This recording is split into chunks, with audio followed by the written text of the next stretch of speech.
A new day was beginning in the life of Nolan Bishop, a former East New York neighborhood high school teacher and an inspiration in the lives of hundreds of young people who were fortunate enough to be his students during his more than 50 years of service to public education across the country. At 85 years old, Nolan was happy and satisfied with the life he had led. He had had everything one can have: love, money, and health. And yet, in his later years, he felt profoundly lonely. As fate would have it, his wife, Margaret, his only great love and the mother of his 3 daughters, died when he was still too young, barely 50 years old, leaving him alone and with the arduous task of raising his 3 daughters, and at the same time being a teacher, mentor, and friend to many other young people in the classroom. But not even loneliness had managed to corrupt the heart, full of generosity and solidarity, of this mathematics teacher. The neighborhood where he had lived for more than 50 years was his second home, and for all his neighbors, Nolan was like the father or grandfather they never had. To everyone there, Nolan was Grandpa Bishop, an affectionate nickname his former students began calling him, and later adopted by everyone in the neighborhood who knew him. East New York was one of the poorest neighborhoods in the city, made up almost entirely of black families, with complicated economic and family situations. Single mothers, foster homes, hunger, and social exclusion were some of the problems that plagued the neighborhood on a daily basis, and with which its hundreds of neighbors had to coexist. But all those circumstances and difficulties kept them closer together, and they cared for each other like a family. Together in the face of adversity. That was the motto that read on one of the walls of the neighborhood, right at the entrance to the little park that served as a meeting place and fun for young and old throughout the year. No one could come and go without crossing the park when arriving to East New York. It was the backbone, the heart of the neighborhood. And it was precisely in that cozy and emblematic place where our elderly protagonist was, when he would realize something that would plunge him into the deepest of sadness. Bishop had been retired from his job as a math teacher for more than 20 years, and during all that free time, he had tried to fill the emptiness and lonely moments with all kinds of leisure activities, trying to learn a new language, going to the theater and movies every week, puzzles, reading all the books he wanted, going to baseball games every Sunday, and a long etc. impossible to list. For a long time that made him happy and seemed to be enough. But as he got older and his health condition worsened, the activities changed, until his routine was reduced to just one thing: going for a walk every day in his neighborhood park. In the park in the East New York neighborhood, Bishop could spend hours watching children and teenagers chatting and playing animatedly, watching mothers care for their babies, listening to the birds sing, or just sitting in the fresh air while letting the sun warm her skin. But without a doubt, his favorite thing to do lately was to flip through his old school album. It was an antique leather album with worn and yellowed pages filled with photographs of Nolan with his students. Years and years of generations of students who would smile in the picture next to old Bishop. That album was one of Nolan's greatest treasures, second only to his family and wedding photographs, and in the last few weeks, he looked through it more than usual. It made him feel good and forget how old and lonely he was. Unfortunately, an unexpected accident was about to spoil part of these precious memories, causing deep anguish in the old man. Like every day, at 5 o'clock in the afternoon, Nolan was sitting on his park bench, enjoying a pleasant early autumn afternoon. The day was being unusually warm for the time of year, and it was very pleasant to be outdoors soaking up the sun. However, the weather was about to take a sharp turn, and in a matter of an hour, the sky would be filled with clouds, and a big storm would fall over the entire city. As Nolan flipped through the last few pages of his album, About 100 feet away from him was a small group of teenagers playing basketball. The group of 4 teenagers was a regular at the park, all of them being the children and grandchildren of some of the oldest families in the neighborhood. Their names, Kevin, Joseph, Miranda, and Carrie. They were all between 14 and 15 years old, and had been friends and classmates since childhood. They were too young to have been Nolan's students, but that did not prevent them from knowing the old man and the important work he did in the neighborhood while he was a teacher. To them, the old man was a respectable figure whom they admired and held in deep affection, even though they had only been able to spend time with him and know him in his younger, more vibrant days. It was 6 o'clock in the evening when the sky began to darken and the clouds threatened a storm. Kevin warned his friends of the impending storm and cautioned them to stop playing at once to avoid getting soaked. However, as they were talking and calculating the likelihood of the rain catching up with them, the teenager noticed the old teacher on one of the benches. There was no one else in the park, possibly because of the storm warning, and the old man did not seem to notice the sudden change in the weather that had taken place in the last few minutes. A pang of worry came over him. Suddenly, thick, cold drops began to fall on the basketball court, causing the rest of the group to run for cover. Kevin was getting wet and could feel his skin going numb from the contact with the cold rain, but he didn't move. His gaze remained fixed on the old man, who did not seem to realize the gravity of the situation. "Hey, Kevin, what are you doing? Aren't you coming? You're going to get wet. The storm has just started," shouted his friend Carrie, as she covered her head with her sweatshirt and ran to an old porch 100 yards away. Kevin shook his head and told her they couldn't leave, pointing his finger toward the bench where Nolan stood, still holding the leather album in his hands. The old man had just realized it was raining, and his face creased with concern. "We can't leave, Carrie. Come back. The old bishop needs help. I think he's not well. There's something wrong with him," Kevin shouted, raising his voice high so that his friend, quite a distance away from him, could hear it through the wind and the rain that was beginning to blow hard. Kevin was right. Nolan had taken too long to notice the storm brewing overhead, and by the time he wanted to start walking home, the old man was caught in a driving rain that prevented him from moving and seeing clearly. However, beyond his own safety and physical well-being, Nolan feared for the album he still clutched in his hands. The rain was soaking him, and although he tried to cover it with his jacket, the force of the wind lifted it and exposed the photographs. "No! Not my pictures, no! Come back here!" "Oh, no, no!" shouted the old man in desperation, trying to hold on to a small white and black photograph that was blown off one of the leaves by the wind. But it was useless. The wind was too strong, and the photo sped away, out of sight, in a matter of seconds. That first photograph was followed by several more. Nolan was desperate and groped through the rain trying to catch them.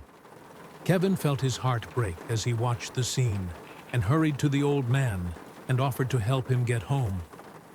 "Mr. Bishop, let me help you get home. The rain is getting heavier and heavier. We must go." "My name is Kevin," shouted the boy, raising his voice very loudly. The old man was very deaf, but he managed to understand him. Nolan shook his head vehemently. He looked upset and had started to cry. "I can't go home, not yet. I must get my pictures back. They are very important," cried Nolan, his eyes wild with stress. Kevin looked down at the album Nolan was holding to his chest and understood what was going on. Realizing that he would not be able to convince the old man to return home so easily, he proposed to help him look for the photographs with his friends while he took refuge on the porch. The old man finally reluctantly agreed to the proposal and let Kevin lead him out onto the porch, safe from the storm. "Carrie! Miranda! Joseph! Help!" shouted Kevin, calling out to his three friends for help in an attempt to retrieve the photographs from Nolan's album. Also, if you have not done so already, please subscribe to our channel and click that notification bell to get inspired by these real-life stories every day. Now, back to the story. We are looking for black and white photographs. They are small, and the rain must have soaked them. So if you see them, try to take them carefully and put them in your pocket, ordered the young man, taking the lead of the search group. The storm was far from over, and the wind made it very difficult to move around the park. It was even dangerous. But neither Kevin nor his friends wanted to give up, and for more than half an hour, they searched the nearby areas of the park where the photographs could have fallen. The search was not a complete failure, as they managed to rescue up to 6 photographs from the park. But once they put them all together and put them out of the rain, they realized that what they had found would be useless. The photographs were soaked, and the humidity had caused the image to blur to the point where it was almost impossible to recognize the people in them. My photographs. Oh no, they're completely ruined. It's a disaster. It was all my fault. I shouldn't have taken the album to the park today. I'm a stupid old man. I've lost one of the treasures of my life. And it's all my fault. The old man reproached himself, sobbing over the soaked photographs that the teenagers had recovered. Don't say that, Mr. Bishop. It was an accident. The storm took us all by surprise. You couldn't have known that, Carrie said, trying to cheer him up. Carrie is right, Professor. We shouldn't have been out there playing either. It was dangerous. We have all been a little reckless this afternoon. Don't blame yourself, added Joseph with concern. But nothing seemed to console the old man, who wept disconsolately over what was left of his old scrapbook. The teenagers accompanied him home. They wanted to make sure the old man arrived safely and take care of him for as long as they could. The storm had left him soaking wet, and at his age, a cold could be a very dangerous thing. Bishop lived only a couple of 100 yards from the park, in a small block of apartments. Miranda and the others lived on the other side, just across the street. The walk was short and silent. No one dared to say anything more about it. Nor did they know what to do or say to cheer up the old man, who was still very sad and staring blankly. It seemed that his thoughts were miles away. Are you sure you'll be all right? Do you want us to bring you something? Some medicine or some hot food? My mother always makes a lot of food, and we like to give the leftovers to the soup kitchen. At your age, you should not catch cold, Miranda told her very kindly. Bishop refused any kind of help. He was too angry with himself to listen to advice. He thanked the 4 teenagers for their help and said goodbye to them in a curt tone. The boys each returned home and arranged to meet the next day to go to school together. None of the 4 got a good night's sleep that night, especially Kevin. The image of the old man's tear-streaked face, hugging the album disconsolately in his soaked clothes, lingered in his mind. He felt an overwhelming need to help, but had no idea how to retrieve the photographs. The rain had ruined them, making it impossible to restore them to their original state. The concern of Kevin and his friends did not go away in the days that followed, least of all when a week after the day of the storm, they learned that Mr. Bishop was seriously ill in his bed with a bad cold. Later that afternoon, Kevin and his 3 friends went to visit the old man at his home. He had a fever, muscle aches, and needed a lot of rest. A close family friend, Celia, had agreed to stay with him to take care of him. The professor's 3 daughters lived far away, so it was impossible for them to return. His health condition was serious, but not critical, as Celia, who had direct contact with the doctor treating him, had been able to explain. But the old professor's appearance left much to be desired, and the young people left more worried than when they had arrived. Back at home, They were all openly debating between the possibilities of the old man being cured, considering his age and his state of health. And as they talked, Kevin had an idea that had nothing to do with the professor's illness, but which he was sure would bring back the smile and zest for life he seemed to have been asking for in recent weeks. "I already know how to retrieve the photographs from Professor Bishop's album," Kevin announced to his friends, jumping up and cutting his friends off. The three of them stared at him in silence. No doubt they thought their friend was starting to go crazy. "Kevin, it's very nice of you to want to help Mr. Nolan, but you know those photographs can't be fixed, right?" asked Miranda. Kevin smiled, an open and calm smile. His friends looked at him puzzled, waiting for him to tell them what his plans were. "Who said I want to fix them? But I'll need your help, otherwise it will be impossible to get it done." "Are you with me?" he asked, visibly excited. "We are with you," they all answered in unison. Over the next few weeks, while the elder bishop recovered from his bad cold, the group of teenagers worked tirelessly to carry out Kevin's plan. It was a risky idea, and, in truth, none of them had much hope that it would work out, but they tried their best to pull it off.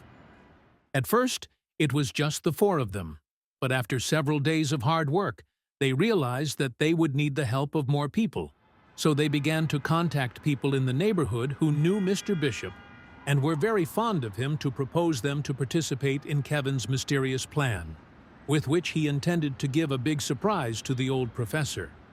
An unforgettable gift.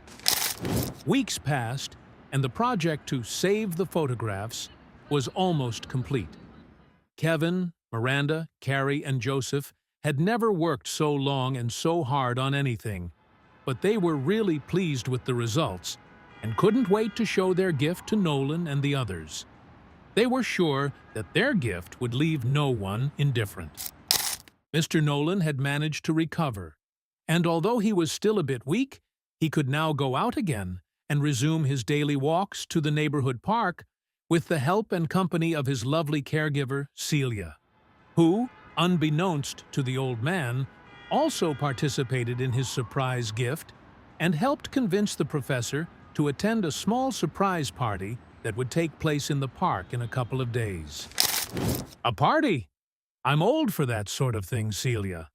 I don't know. I don't think I'll go," Bishop said. "And if I tell you that your three daughters are coming expressly so that they can attend with you? They have called me, and they say they really want to see you and make sure you are well," said Celia. The idea of returning to his three daughters after so many months, and after having been so sick, was the motivation Bishop needed to end up agreeing to go to this mysterious neighborhood party. The old professor could not even begin to imagine the great joy that such a party would bring him. 2 days later, the small park in the East New York neighborhood was decked out for the celebration of Professor Bishop's feast, although he thought it was a simple neighborhood gathering with hors d'oeuvres. The park was apparently empty when Bishop and Celia arrived, which made the old man a bit angry, as he expected a warmer welcome from his neighbors. But the anger would only last a few minutes, because he was about to discover the surprise that the whole neighborhood had prepared for him. In the center there was a small stage, and on it there was a small photographic set, very similar to those that are installed at events such as weddings and baptisms, so that guests can take a nice souvenir of that day home. Around it were 3 long rows of tables covered with white paper tablecloths and set with reusable tableware. The decoration was minimalist, full of floral garlands of autumn colors that went from one tree to another. Everything seemed ready for a big celebration, but there was no one there, and silence reigned. "Are you sure the meeting was at this time, Celia? There's no one here," exclaimed Bishop, looking towards the stage with a gesture of indignation. Suddenly, there was a loud whistle, followed by a chorus of voices shouting in unison as they came out of their hiding places. "Thank you, teacher!" Within minutes, the park was filled with a crowd of smiling people looking at the old man and thanking him for his years of service as a teacher. Among all those people, there were many neighbors and the professor's 3 daughters, as well as Kevin, Miranda, Carrie, and Joseph. But the ones who really managed to surprise the old man and bring tears to his eyes were the rest of the guests. People he had not seen for more than 2 decades, and whom he had trouble recognizing. They were his former students. That was the gift they had been secretly preparing for weeks. Kevin and his friends contacted the high school administration to gain access to the list of names of all the students who studied with Professor Bishop. The list was extensive, but they managed to gather more than 80 people that day to recreate the photographs of the school's border with the old teacher. That's why the photo setup was arranged on the stage, and Celia had insisted that Nolan dress as formally as possible. "You all knew? You were in cahoots. You too, daughters?" asked Nolan incredulously and excitedly. The 3 women nodded and encouraged their father to get up on stage to enjoy his gift. It was a beautiful and unforgettable evening full of reunions. Everyone wanted to have their picture taken with Professor Bishop.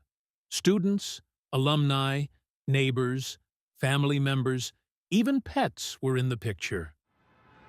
Kevin and his friends approached the professor in the middle of the party and asked him what he thought of the gift. "I know it's not the same as being able to recover the original photographs, but I think these new photographs will fill in the gaps in your old album." "What do you say, sir?" asked Kevin. Bishop smiled and, with a tear running down his cheek, he said, "This is the best gift anyone could give me. Creating new memories is the most precious thing you can give a person my age. You have given me hope and happiness." "Thank you," replied the professor, overflowing with happiness. Did you like this touching and surprising story? If so, we invite you to leave us a comment expressing your opinion. If you want to continue enjoying inspiring stories like this one, subscribe to our channel or check out the other videos shown at the bottom of the screen.